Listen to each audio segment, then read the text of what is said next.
Exam 2025 में आपके 20 question जो है वो विकल्पी यानी एमसीक्यू आने वाले हैं, जो आपके स्कोर को बहुत ज्यादा बूस्ट करते हैं। यानी यदि आपके बहुविकल्पी प्रश्न तैयार हैं तो सोच लीजिए कि बहुत अच्छे खासे आप नंबर लाते हैं, क्योंकि 20 नंबर मायने रखता है। देखिए, जो थ्योरेटिकल प्रश्न है उसमें तो मान लीजिए कि इधर उधर थोड़ा मिस्टेक करके आप लिख सकते हैं, लेकिन बहुविकल्पी प्रश्नों में एकदम सटीक उत्तर होना चाहिए, तब जाकर के आप कहीं 20 में 20 नंबर, 20 में 19 नंबर या 18 नंबर ला सकते हैं। तो इसलिए मैं क्या किया हूं कि मोस्ट इंपोर्टेंट जो भी बहुविकल्पीय प्रश्न है, इसके लिए मैं 4 वीडियो बनाऊंगा, जिसमें हमारे 200 टोटल प्रश्न रहेंगे। यदि इस श्रृंखला को आप शुरू से लेकर एकदम अंत तक देख लेंगे तो सोच लीजिए कि एक भी बहुविकल्पीय प्रश्न आपके छूटने वाले नहीं है। तो चैनल के साथ जुड़ जाइए यदि चैनल पर नए हैं तो। आइए शुरू करते हैं आज का पहला प्रश्न, आप लोग के स्क्रीन के सामने दिखाई। तो पहला प्रश्न है कि शुक्ल युग के लेखक नहीं है। आपके सामने 4 विकल्प दिए गए हैं, ए बी सी डी। तो इसमें शुक्ल युग के लेखक कौन नहीं है? तो ये है आपके भारतेंद्र हरिश्चंद्र जो है शुक्ल युग के लेखक नहीं है। उसके बाद है कि पूस की रात कहानी के लेखक हैं, कौन है? जयशंकर प्रसाद, सुदर्शन, प्रेमचंद, यशपाल। तो याद रखिए, पूस की रात कहानी के जो लेखक हैं वो है आपके मुंशी प्रेमचंद, यानी ऑप्शन नंबर बी जो होगा राइट उत्तर हो जाएगा। उसके बाद कह रहा है कि सिंदूर की होली के नाटककार हैं। सिंदूर की होली के नाटककार कौन है? तो ये है आपके लक्ष्मी नारायण मिश्र। कौन है? तो ये है लक्ष्मी नारायण मिश्र, यानी ऑप्शन नंबर सी। रूस में 25 मास यात्रा वृत्त के लेखक कौन है? रूस में 25 मास यात्रा वृत्तांत के लेखक कौन है? तो ये है आपके राहुल संकृत्यान। ठीक है, ऑप्शन नंबर डी जो होगा आपका राइट उत्तर हो जाएगा। माटी हो गई सोना, याद रखें, माटी हो गई सोना संस्मरण के लेखक कौन है? याद रखिए, आपके सामने 4 विकल्प है, कन्हैयालाल मिश्र, प्रभाकर, देवेंद्र सत्यार्थी, माखनलाल चतुर्वेदी और राम वृक्ष बेनीपुरी। तो राइट उत्तर हो जाएगा आपका कौन सा? कन्हैयालाल मिश्र, प्रभाकर। ऑप्शन नंबर ए जो होगा राइट उत्तर हो जाएगा। उसके बाद अगला प्रश्न है कि शुक्ल युगीन लेखक हैं राम प्रसाद निरंजनी, माखनलाल चतुर्वेदी, उसके बाद यशपाल और सदल मिश्र। चारों में से कौन जो है शुक्ल युगीन लेखक हैं? चारों में से शुक्ल युगीन लेखक हैं आपके Makhanlal Chaturvedi. Option number B जो होगा राइट उत्तर हो जाएगा।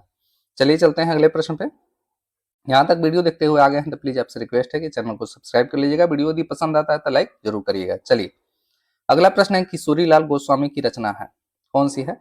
इंदुमती जो है किशोरीलाल गोस्वामी की रचना है। ऑप्शन नंबर डी जो होगा राइट उत्तर हो जाएगा।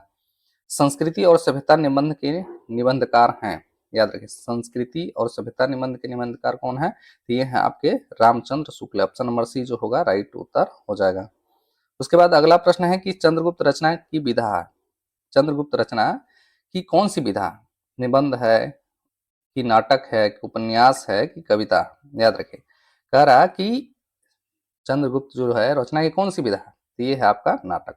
याद रखिए, ऑप्शन नंबर सी जो होगा राइट उत्तर हो जाएगा, ये है नाटक आपका। चलिए चलते हैं अगले प्रश्न पे। अगला प्रश्न है कि दीप जले शंख बजे के लेखक कौन है? याद रखिए, दीप जले शंख बजे के लेखक कौन है? तो ये है आपके कन्हैयालाल मिश्र, प्रभाकर। ऑप्शन नंबर ए जो होगा राइट उत्तर हो जाएगा। उसके बाद अगला है प्रश्न कि शुक्लोत्तर युगीन लेखक हैं। याद रखिए, शुक्लोत्तर युगीन लेखक कौन है? तो ये है आपके Manu Bhandari. Option number B जो होगा राइट उत्तर हो जाएगा। चलिए अगले प्रश्न पे चलते हैं। हजारी प्रसाद द्विवेदी लेखक हैं पानी के प्रचीर के या आपका बंटी के। उसके बाद है तीसरा विकल्प आपका बूंद और समुद्र के। उसके बाद बाण भट्ट की आत्मकथा के, यानी किसके लेखक हैं आपके? हजारी प्रसाद द्विवेदी। ये है आपके बाण भट्ट की, ये क्या है आपका? बाण भट्ट की आत्मकथा के लेखक जो हैं हजारी प्रसाद द्विवेदी हैं। उसके बाद अगले प्रश्न पे चल रहा है। अगला प्रश्न है कि निम्नलिखित में से जयशंकर प्रसाद का नाटक नहीं है। याद रखिए, अजात शत्रु, स्कंदगुप्त, ध्रुव स्वामिनी और अंधेर नगरी। याद रखिए, अंधेर नगरी जो है आपका जयशंकर प्रसाद का नाटक नहीं है। कमेंट करके आप बताइए कि अंधेर नगरी जो नाटक है वो किसका है। चलिए, बहुत आसान प्रश्न है। आगे चलते हैं अगले प्रश्न पे कि हिंदी साहित्य के श्रेष्ठ निबंधकार, आलोचक एवं इतिहासकार के रूप में जाने जाते हैं कौन? बालकृष्ण भट्ट, पद्मलाल पुन्नालाल बख्शी, रामचंद्र शुक्ल या इनमें से कोई नहीं। तो किसे माना जाता है? तो ये माना जाता है आपके आचार्य रामचंद्र शुक्ल को। याद रखिए। उसके बाद अगला प्रश्न है कि महादेवी वर्मा द्वारा रचित रेखा चित्र है जिंदगी मुस्कुराई, गांव की साज, अतीत के चलचित्र या अगला विकल्प है बाजे पहलिया के घुंघरू। तो कौन सा है? तो ये है आपके अतीत के चलचित्र। किसके द्वारा रचित? महादेवी वर्मा के द्वारा रचित अतीत के चलचित्र। ऑप्शन नंबर बी जो होगा राइट उत्तर होगा। चलिए चलते हैं अगले प्रश्न पे। कोणार्क के रचनाकार हैं, याद रखें कोणार्क के रचनाकार हैं। आपके सामने 4 विकल्प है, इसमें राइट उत्तर हो जाएगा आपका जगदीश माथुर। जगदीश माथुर जो है कोणार्क के रचनाकार हैं। उसके बाद अगला है चलो चांद पर चलें, ये रचनाकार कौन है? धर्मवीर भारती, अज्ञेय जयप्रकाश भारती या मोहन राकेश? याद रखिए इसके रचनाकार हैं Jayprakash Bharti. Option number B जो होगा राइट उत्तर हो जाएगा। उसके बाद अगला है कि तूफानों के बीच रचना की कौन सी विधा है? कहानी है या एकांकी है या उपन्यास है या रिपोर्टाज है? ये है रिपोर्टाज। याद रखिए आप लोग को मालूम है कि जो रिपोर्टाज ये विधा है, इसमें घटनाओं का बहुत ही साहित्यिक चित्रण किया जाता है। ठीक है, इसको याद रखिएगा आप लोग। रक्षाबंधन नाटक के नाटककार हैं उपेंद्रनाथ अस्क, हरिकृष्ण प्रेमी, राम कुमार वर्मा और चतुरसेन शास्त्री। तो कौन है? तो ये है आपके हरिकृष्ण वर्मा। याद रखिए ये कौन है? हरिकृष्ण प्रेमी। याद रखिए ऑप्शन नंबर जो सी होगा, बी होगा राइट उत्तर हो जाएगा। हरिकृष्ण प्रेमी जो है रक्षाबंधन नाटक के नाटककार हैं। उसके बाद अगला प्रश्न है कि रामधारी सिंह दिनकर की रचना है संस्कृति के 4 अध्याय, साहित्य और कला, अनंत आकाश और इंद्रजाल। तो संस्कृति के 4 अध्याय ये जो है ये रामधारी सिंह दिनकर की रचना है। संस्कृति के 4 अध्याय जो है ये रामधारी सिंह दिनकर की रचना है। अगले प्रश्न पर चल रहे हैं। अगला प्रश्न है कि राग दरबारी रचना के उपन्यासकार कौन है? कमलेश्वर, अज्ञेय, श्रीलाल गुप्त, नरेश मेहता। याद रखिए क्या है? राग दरबारी रचना के उपन्यासकार कौन है? तो ये है आपके श्रीलाल शुक्ल। याद रखिए ऑप्शन नंबर बी जो होगा राइट उत्तर हो जाएगा। उसके बाद कह रहा है कि शुक्ल युग को अन्य नाम से जाना जाता है। शुक्ल युग के अन्य नाम कौन कौन से हैं? प्रसाद युग, छायावाद युग या प्रेमचंद युग या इनमें से कोई नहीं? याद रखिए इनमें से सभी है ये। तो इनमें से सभी जो है राइट उत्तर हो जाएगा। देखिए एक दो दिमाग में सॉरी दिमाग में बैठा लीजिए कि अधिकांश विकल्प इनमें से सही है, इनमें से कोई नहीं है। अधिकांश यही सही होता है, तो इसको थोड़ा सा आप लोग इग्नोर करके चलना नहीं है, ठीक है ना? तो इसको याद रखिएगा आप लोग। अब अगला प्रश्न कह रहा है कि विष्णु प्रभाकर किस युग के कहानीकार? भारतेंदु युग, द्विवेदी युग, छायावादी युग, इनमें से कोई नहीं थे। याद रखिए ऑप्शन नंबर डी होगा इनमें से कोई नहीं।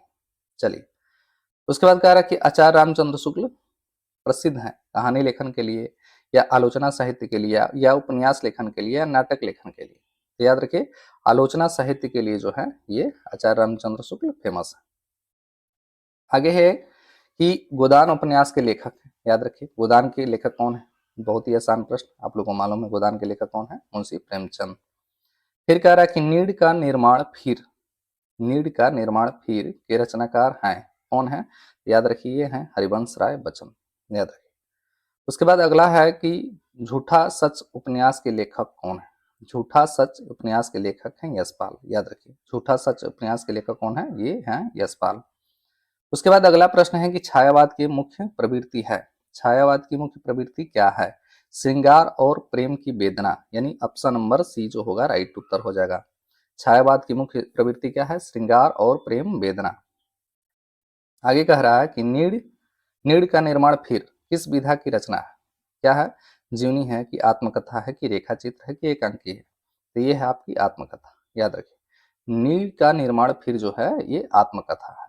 चलिए अगले प्रश्न पर चल रहे हैं। अगला प्रश्न है निम्नलिखित में से शुक्ल युग के लेखक हैं मोहन राकेश, श्याम सुंदर दास, भगवती शरण वर्मा और कमलेश्वर। तो ये हैं आपके भगवती शरण वर्मा।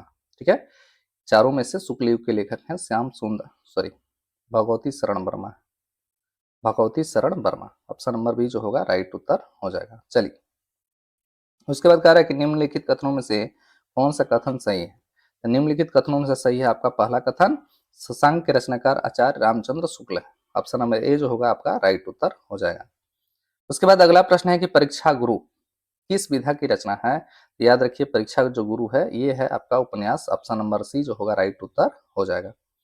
फिर कह रहा है कि बाण भट्ट की आत्मकथा के रचनाकार कौन है? याद रखिए बाण भट्ट की आत्मकथा के रचनाकार हैं आपके हजारी प्रसाद द्विवेदी, यानी ऑप्शन नंबर बी जो होगा राइट उत्तर हो जाएगा। चलिए फिर कह रहा है कि जहाज का पक्षी कृति की विधा है, यानी क्या है? नाटक है, उपन्यास है या कहानी है या निबंध संग्रह? ये है आपका उपन्यास। ऑप्शन नंबर सी जो होगा राइट उत्तर हो जाएगा। चलिए, उसके बाद कह रहा है गबन की विधा, यानी गबन जो है क्या है, रचना की कौन सी विधा है गबन? तो ये नाटक है कि उपन्यास है कि एकांकी है कि कहानी?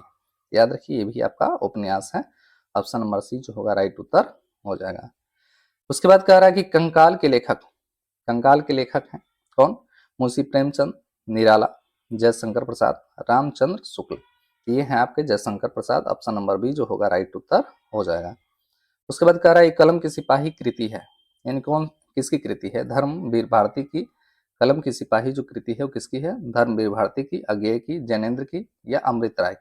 तो ये है आपके अमृत राय की कृति कलम का सिपाही। उसके बाद कह रहा है कि महादेवी वर्मा की रचना नहीं है, क्या है? निहार, युगांत, सांध्य दीपशिखा। याद रखिए, तो महादेवी वर्मा की रचना नहीं है युगांत। ऑप्शन नंबर सी जो होगा आपका राइट उत्तर हो जाएगा। उसके बाद कह रहा है पंच परमेश्वर कहानी के लेखक कौन है? आचार्य रामचंद्र शुक्ल है, मुंशी प्रेमचंद है, यशपाल है या राजेंद्र यादव? तो याद रखिए, पंच परमेश्वर के जो लेखक हैं वो हैं आपके मुंशी प्रेमचंद। चलिए आगे चलते हैं।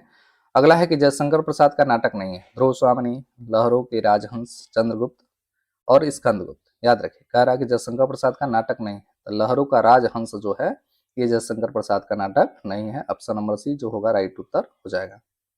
चलिए देखिए, अपनी खबर आत्मकथा है किसकी?